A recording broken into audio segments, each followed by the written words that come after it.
think the first thing I tell people is that I'm a painter.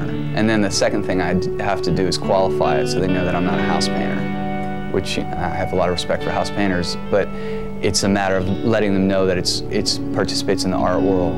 And then I describe myself as being an abstract painter, that the forms that, if they were to see my work, they wouldn't readily be able to, they wouldn't readily be able to read it like a landscape or a still life. One of the things that I would want to have happen with these gestures is that they look very familiar, but then you can't put your finger on it. And the one thing that I always come to mind is when you have part of a melody of a song or 2 or 3 words from a song, and you have to sing that song for 3 or 4 days before you can figure it out, like that nagging thing of knowing something but not exactly knowing how to place it. So I'd like the work to act like a trigger like that, to look familiar but then not know. I want it to look seductively simple and then have that layering happening, so that the longer you spend with the piece, the more the piece kind of reveals itself. It's like painting becomes less about making a picture and more of like buttering bread, when you really feel the physicalness of the paint and the drag of the paint.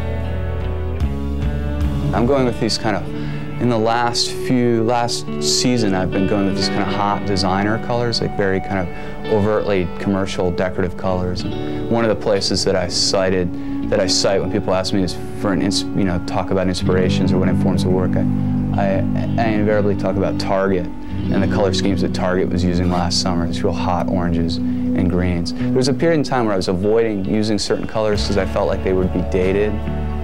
And now I'm almost, it's like 180 degrees, I'm embracing that. Like I think these colors are very 1998, 99 kind of. So there's something very seasonal and topical about the colors.